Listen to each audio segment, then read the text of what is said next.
Welcome friends. आज के video में हम देखेंगे एसएससी जीडी का जीके जीएस का क्वेश्चन जो कि आपके एग्जाम में पूछा जाएगा। दोस्तों, यदि आपको वीडियो अच्छा लगे तो इस वीडियो को लाइक जरूर करते चलें। तो चलिए मैं इस वीडियो को शुरू करता हूं। आज का हमारा पहला प्रश्न है, भारतीय संविधान का अनुच्छेद 61 किससे संबंधित है? तो दोस्तों, यह संबंधित है राष्ट्रपति पर महाभियोग से। इस प्रश्न का आप व्याख्या देखेंगे कि अनुच्छेद 61 के तहत राष्ट्रपति द्वारा संविधान के उल्लंघन किए जाने पर संसद के किसी भी सदन द्वारा महाभियोग की प्रक्रिया शुरू की जा सकती है। इसके लिए 14 दिन पूर्व सूचना देना अनिवार्य है। अनुच्छेद 60 जो है यह राष्ट्रपति की शपथ और अनुच्छेद 72 में क्षमादान की शक्ति का वर्णन है। ये सभी बातें आपको याद रखना है क्योंकि आपके एग्जाम में ये सारे प्रश्न पूछे जा सकते हैं। हमारा अगला प्रश्न है, 2.5 दिन का झोपड़ा का निर्माण किसने करवाया था? तो यह करवाया गया था दोस्तों कुतुबुद्दीन ऐबक जी के द्वारा। इस प्रश्न का आप व्याख्या देखेंगे कि यह राजस्थान के लिए अजमेर में स्थित एक मस्जिद है। इसका निर्माण दिल्ली सल्तनत के संस्थापक कुतुबुद्दीन ऐबक 1199 ईस्वी में करवाया था। कहा जाता है कि इसे एक संस्कृत विद्यालय को तोड़कर बनाया गया था। हमारा अगला प्रश्न है, कर्क रेखा भारत के कितने राज्यों से होकर गुजरती है? तो कर्क रेखा जो है भारत के 8 राज्यों से होकर गुजरती है। इस प्रश्न का आप व्याख्या देखेंगे कि कर्क रेखा भारत के बीचों बीच से 8 राज्यों से होकर गुजरती है। वे राज्य हैं गुजरात, राजस्थान, मध्य प्रदेश, छत्तीसगढ़, झारखंड, पश्चिम बंगाल और त्रिपुरा और मिजोरम। ये 8 राज्य हैं जो 23.5 डिग्री उत्तरी अक्षांश रेखा पर हैं। ये आपको याद रखना है। हमारा अगला प्रश्न है, कोशिका का पावर हाउस किसे कहा जाता है? तो कोशिका का पावर हाउस माइटोकॉन्ड्रिया को कहा जाता है। इस प्रश्न का आप व्याख्या देखेंगे कि माइटोकॉन्ड्रिया में कोशिका श्वसन की प्रक्रिया होती है और ऊर्जा एटीपी के रूप में उत्पन्न होती है। राइबोसोम को प्रोटीन की फैक्ट्री और लाइसोसोम को आत्महत्या की थैली कहा जाता है। दोस्तों, यह वेरी इंपॉर्टेंट क्वेश्चन है और आपके एग्जाम में 100% पूछा जाएगा। हमारा अगला प्रश्न है, भारतनाट्यम किस राज्य का सबसे पुराना और प्रसिद्ध शास्त्रीय नृत्य है? तो भारतनाट्यम जो है यह तमिलनाडु का शास्त्रीय नृत्य है। इस प्रश्न का आप व्याख्या देखेंगे कि भारतनाट्यम को सदीर अट्टम के नाम से भी जाना जाता है। यह मुख्य रूप से मंदिरों में देवदासियों द्वारा किया जाता था। रुक्मणी देवी अरुंडेल और कृष्ण अय्यर ने इसे पुनर्जीवित करने में बड़ी भूमिका निभाई है। हमारा अगला प्रश्न है, भारत में स्थानीय स्वशासन का जनक किसे माना जाता है? तो यह माना जाता है लॉर्ड रिपन को। इस प्रश्न का आप व्याख्या देखेंगे कि लॉर्ड रिपन ने 1882 में स्थानीय स्वशासन का प्रस्ताव पेश किया था, जिससे भारत में नगरपालिकाओं और जिलों बोर्डों की नींव पड़ी।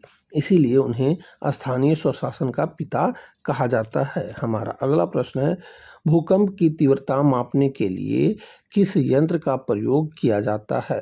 तो इसमें सिस्मोग्राफ का प्रयोग किया जाता है। इस प्रश्न का आप व्याख्या देखेंगे कि भूकंप की लहरों को रिकॉर्ड करने वाले यंत्र को सिस्मोग्राफ कहते हैं, जबकि इसकी तीव्रता को रिएक्टर स्केल पर मापा जाता है।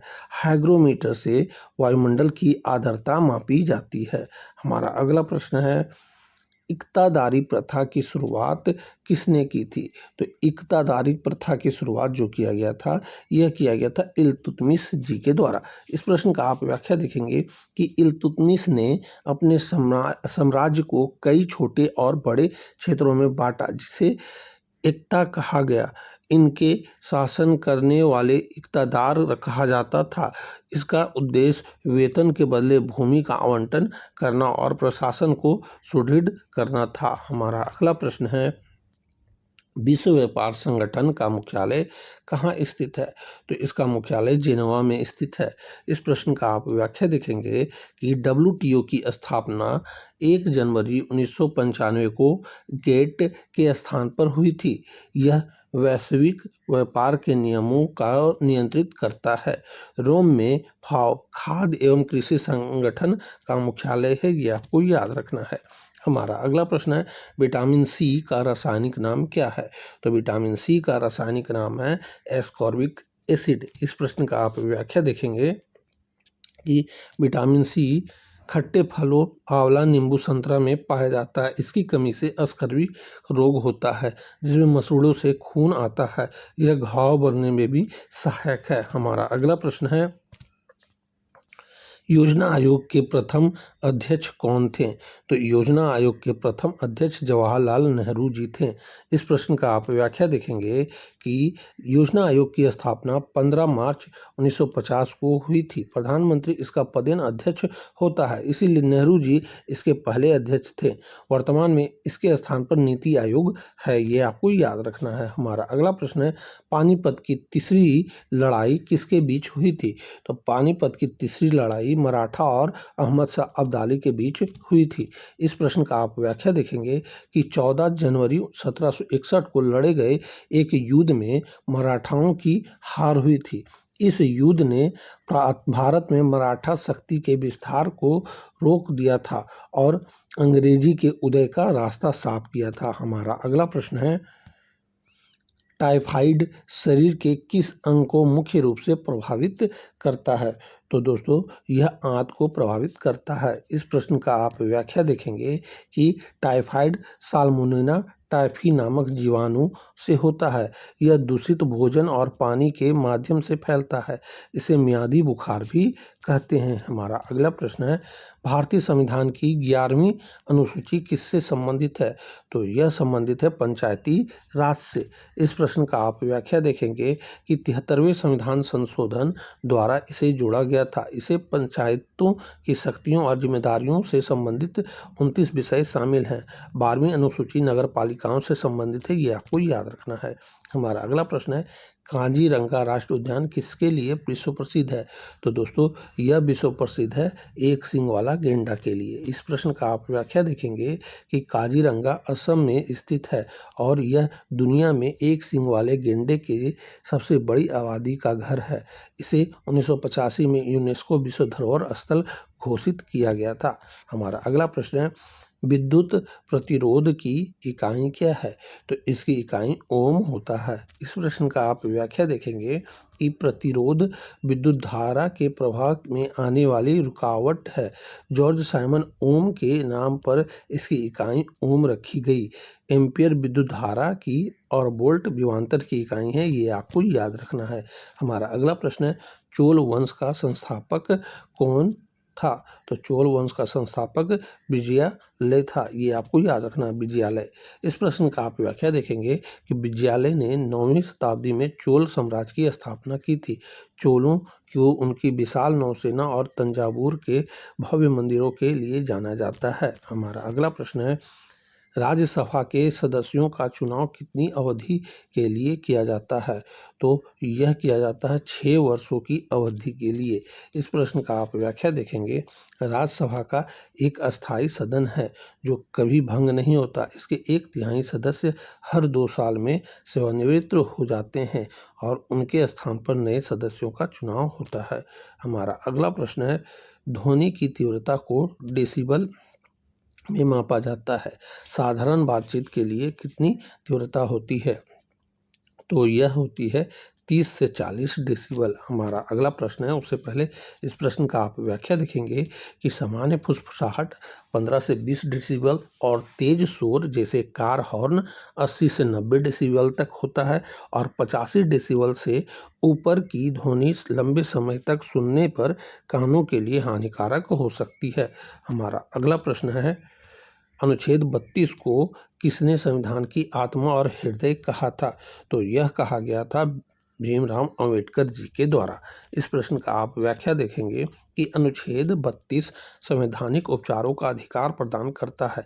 अंबेडकर जी का मानना था कि इसके बिना मौलिक अधिकार अर्थहीन है, क्योंकि यह नागरिकों को अधिकार के उल्लंघन पर सीधे सुप्रीम कोर्ट जाने की शक्ति देता है। हमारा अगला प्रश्न है, कावेरी नदी का उद्गम स्थल कहाँ है? तो कावेरी नदी का उद्गम स्थल जो है यह ब्रह्मगिरी पहाड़ियाँ है। इस प्रश्न का आप व्याख्या देखेंगे कि कावेरी नदी कर्नाटक के कोंडागू जिले से निकलती है और बंगाल की खाड़ी में गिरती है। इसे दक्षिण की गंगा भी कहा जाता है। हालांकि दक्षिण गंगा गोदावरी को कहते हैं। यहाँ अक्सर कंफ्यूज होने वाला प्रश्न है, ये आपको याद रखना है। हमारा अगला प्रश्न है, सार्क की स्थापना किस वर्ष हुई थी? तो सार्क का स्थापना जो हुआ था 1985 में हुआ था। इस प्रश्न का आप व्याख्या देखेंगे कि दक्षिण एशियाई क्षेत्रीय सहयोग संगठन की स्थापना 8 दिसंबर 1985 को ढाका बांग्लादेश में हुई थी। इसका मुख्यालय काठमांडू नेपाल में है। हमारा अगला प्रश्न है, रॉबर्ट हुक ने 1665 में किसकी खोज की थी? तो यह किया गया था कोशिका की, यानी ऑप्शन नंबर बी। इस प्रश्न का आप व्याख्या देखेंगे कि रॉबर्ट हुक ने साधारण सूक्ष्मदर्शी की मदद से कॉर्क के टुकड़े में मधुमक्खी के छत्ते जैसी संरचना देखी और उसे सेल के नाम दिया। यह एक मृत कोशिका थी, ये आपको याद रखना है। हमारा अगला प्रश्न है, ग्रैंड ट्रंक रोड का निर्माण किस शासक ने करवाया था? तो यह करवाया गया था शेरशाह सूरी जी के द्वारा। इस प्रश्न का आप व्याख्या देखेंगे कि शेरशाह सूरी ने बंगाल के सोनार गांव में उत्तर भारत और हुए पेशावर वर्तमान पाकिस्तान तक इस सड़क का निर्माण कराया था ताकि व्यापार और संचार सुगम हो सके। इसे सड़क आजम भी कहा जाता है। हमारा अगला प्रश्न है, भारत के वर्तमान मुख्य चुनाव आयुक्त कौन हैं? तो भारत के वर्तमान मुख्य चुनाव आयुक्त जो हैं यह हैं ज्ञानेश कुमार जी। इस प्रश्न का आप व्याख्या देखेंगे कि ज्ञानेश कुमार भारत के 26वें मुख्य चुनाव आयुक्त और चुनाव आयोग का एक संवैधानिक निकाय है जिसका उल्लेख अनुच्छेद 324 में मिलता है। तो दोस्तों यहीं पे हमारा 25 क्वेश्चन पूरा होता है। आपके 25 क्वेश्चन में से कितने प्रश्न सही और कितने प्रश्न गलत हो रहे हैं ये आप हमें कमेंट करके बताएंगे। तो अब हम आपसे मिलेंगे अगली वीडियो में, तब तक के लिए जय हिंद, वंदे मातरम।